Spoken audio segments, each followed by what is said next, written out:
में यमुना का जलस्तर लगातार बढ़ता जा रहा है, जिससे कई इलाके जलमग्न हो चुके हैं। जहां हजारों लोग बेघर हैं, वहीं हजारों बीघा फसलें बर्बाद हो गई। लोग प्रशासन से मदद की गुहार लगा रहे हैं। हालातों का जायजा लिया है संवाददाता अमित चौधरी ने। नोएडा में बढ़ते यमुना के जलस्तर से लगातार जो बाढ़ है उसका खतरा बना हुआ है। डूब इलाके में पुश्ते तक पानी पहुंच चुका है। सेक्टर 126 से 151, जेवर, धनकोर तमाम जो ऐसे इलाके हैं जो यमुना से सटे हुए हैं, उनमें पूरी तरीके से जो पानी है वो पुश्ते तक पहुंचा है। 43 के आसपास जो गांव हैं वो बाढ़ की चपेट में पूरी तरीके से आ चुके हैं। मैं 128 सेक्टर में मौजूद हूँ। कैमरे के पीछे की तरफ तस्वीर हम आपको दिखाएं तो आप देखेंगे तमाम जो लोग हैं वो यहाँ खड़े हुए हैं और उनकी चिंता यही बढ़ी हुई है कि उनके जानवर जो अंदर थे उनको बाहर निकाल लिया गया। खाने पीने की तमाम जो समस्या है वो यहाँ पर हो रही है। और इस अगर रोड की जो तस्वीर हम आपको दिखा रहे हैं, यहाँ पर 5 फीट से ज़्यादा पानी इस रोड पर है। कल एक ट्रैक्टर को ले जाया गया था, पूरी तरीके से ट्रैक्टर भी उसमें डूब गया था। और मेरे पीछे का जो रोड आप देखेंगे, यहाँ पर भी पूरी तरीके से जलमग्न ये इलाका है और लगातार जो जलस्तर है वो बढ़ता हुआ जा रहा है। पानी की जो गति है वो काफ़ी तेज़ है। कुछ लोग हैं अंदर से अभी घूम कर आए हैं। क्या देखने के लिए आप गए थे अंदर? यही बाढ़ के लिए गए थे कि कितनी आई कितनी गई। क्या स्थिति है अभी तो बाढ़ चढ़ रही है। तो तमाम लोग हैं यहाँ पर अपने फार्म हाउस या अपनी खेती को देखने के लिए यहाँ पर पहुँचे हैं और यहाँ साफ तौर पर इस बात का इनको इंतज़ार है कि कब पानी कम होगा और कब ये वापस अपने घरों में, अपने खेतों में या अपने फार्म हाउस में पहुँच पाएंगे। तमाम नुकसान भी यहाँ पर हुआ है। बहुत सारी कीमती चीज़ें यहाँ पर लगी हुई थी, जनरेटर थे, तमाम चीज़ें थी। हमारे साथ ओवैस भी मौजूद हैं। ओवैस, किस तरीके के हालात हैं यहाँ?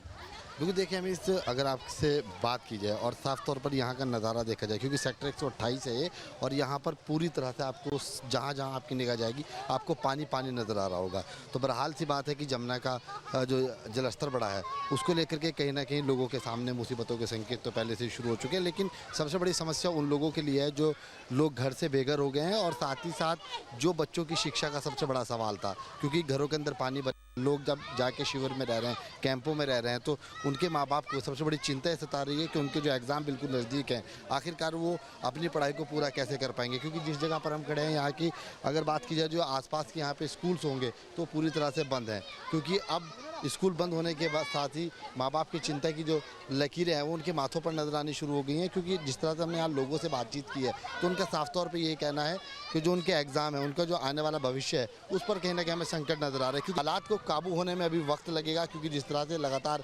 हथनीकुंड बैराज से पानी छोड़ा जा रहा है और यमुना का स्तर लगातार बढ़ता जा रहा है, तो ये अपने आप में संकेत दे रहा है कि कहीं ना कहीं लोगों के लिए मुसीबत बन सकता है। देखिए हालात बद से बदतर है यहाँ पर और जो आम जनजीवन है वो पूरी तरीके से अस्त व्यस्त नज़र आ रहा है। फिलहाल सभी को इस चीज़ का इंतज़ार है कि बाढ़ का पानी कब कम होगा, कब वो अपनी ज़िंदगी को सुचारू रूप से चला पाएंगे।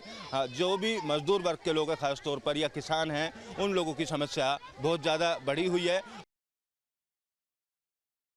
बाढ़ और बारिश से देश के कई इलाकों में हाहाकार मचा हुआ है और बाढ़ के पानी से लोगों का जो आम जनजीवन है वो पूरी तरीके से अस्त व्यस्त हुआ है। नोएडा के पुश्ते पर मौजूद है सेक्टर 128 के पास। यहाँ की तस्वीर आपको दिखाएं तो पुश्ते से सटे हुए इलाके में जो पानी है वो पूरी तरीके से पहुँच गया और यहाँ तक पानी 2023 में आया था और उसके पहले कई साल तक पानी यहाँ पर नहीं आया। हथनीकुंड बैराज से जिस तरीके से लगातार पानी छोड़ा जा रहा है तो उसका असर नोएडा, ग्रेटर नोएडा के इलाकों में सीधे तौर पर देखा जा रहा है। हज़ारों बीघा जो फसल है वो बाढ़ की चपेट में आ चुकी है। लोगों की सब्जियां और अन्य फूल या नर्सरी की बात की जाए जो यहाँ उगाए जाते हैं वो पूरी तरीके से नष्ट हो चुके हैं। और इस इलाके में सेक्टर 126 से 151 तक की अगर बात करें तो हज़ारों फार्म हाउस बनाए गए हैं। हालांकि प्राधिकरण या संबंधित विभाग उनको अवैध होना करार देते हैं, बावजूद उसके फार्म हाउस यहाँ पर बने और उन फार्म हाउस में रहने वाले लोग जो हैं वो फिलहाल परेशान हैं। जो वहाँ काम करने वाले मजदूर किस्म के लोग हैं वो फिलहाल रोड पर अगर बात की जाए तो जो पुश्ता रोड है उसकी तस्वीर भी हम आपको दिखाते हैं। ग्राउंड जीरो से पुश्ते रोड पर दूर तक आपको जो बने हुए झुग्गियाँ है दिखाई दे रही होंगी। इसमें सभी लोग अपना ज़रूरत का सामान, खाने पीने का सामान जो भी है वो लेकर यहाँ पहुँच गए और पानी उतरने का जो इंतज़ार है वो इन लोगों की तरफ से किया जा रहा है कि कब पानी उतरेगा। बच्चे हों, बुजुर्ग हों, तमाम जो लोग हैं वो इस बाढ़ की वजह से बेहाल हैं। कुछ लोगों से भी बात करने की कोशिश करेंगे। कहाँ रहते हैं आप? हम तो मेरठ इलाके। यहाँ कैसे हालात हैं? हम नदी देखना आए, नदी चढ़ गई, देखने के लिए आए? नदी देखने के लिए आया जी। बहुत नुकसान हो गया, लोगों की सब फसल मर गई, गरीब आदमी सब रोड पर पड़े।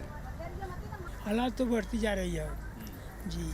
वहाँ अभी देख करके आए अपने गेट के पास, पानी उसे जमुना की तरफ से इधर को आ रही है। जो फार्म हाउस के मालिक हैं कुछ पैसा वैसा दिया खाने वाने के लिए? खाने वाने के लिए तो अभी कोई पैसा नहीं मिला है, सब कोई अपना अपना देख रहे हैं अभी, और बाद में नहीं इसका निर्णय क्या होता है। तो देखिए तमाम जो बच्चे हैं ये भी आपको यहाँ दिखाई दे रहे होंगे, बच्चों के साथ साथ बुजुर्ग हैं, तमाम वर्ग के लोग हैं, यहाँ पर मजदूरी करते हैं, खेती करते हैं या गार्डनिंग करते हैं। क्या हालात हैं यहाँ पे पानी के? यहाँ के हालात बहुत बुरे हैं, जो रोडों पर रहेंगे काम में वहाँ। कोई प्रशासन से आया? नहीं, कोई नहीं आया है। तो पानी खाना देने के लिए? खाना देने के लिए कल आए गाड़ी से, बस उधर पूरी बांट के चले गए। अच्छा, पानी वानी की व्यवस्था कैसे हो रही है? पानी के टैंकर आ रहेंगे और वैसे प्लांट से ला रहे हैं अपने पीने वाला पानी। सामान खुद ही निकाल लिया था, कोई माया मदद करने आया था? मदद करो कोई नहीं करा, सब अपने आप ले गए हैं सब। क्या लग रहा है कब तक उतरेगा पानी? पानी का पता नहीं, तो पीछे से पानी छूट रहा है, ना मालूम कब तक उतरे। तो देखिए जो परेशानी है इन लोगों की सीधे तौर पर बढ़ती हुई नज़र आ रही है, और इसी तरीके से जो अस्थायी रहने के लिए जगह इनके द्वारा बनाई गई है उसी में रहने के लिए मजबूर हैं, यहीं अपने जो खाने पीने का इंतजाम है वो इनके द्वारा किया जा रहा है। कितनी परेशानी हो रही है? भाई बहुत परेशानी हो रही है, हमारे खेत तो सारे डूबे पड़े हैं, जो लीज पे ले रखे हैं ना, गुलाब लगाई है तो सारी गुलाब डूब गई। अब 23 से ज़्यादा है अब की पानी, अब तो पौधा मरी जाएंगे। वीडियो जर्नलिस्ट राकेश रावत के साथ अमित चौधरी, न्यूज स्टेट नोएडा। जहाँ भक्ति है हर शब्द में, कथाओं में छुपे हैं दिव्य रहस्य, और ज्योतिष देता है जीवन को दिशा। धर्म से जुड़ी हर बातों को जानने के लिए हमारे चैनल स्तुति को सब्सक्राइब करें।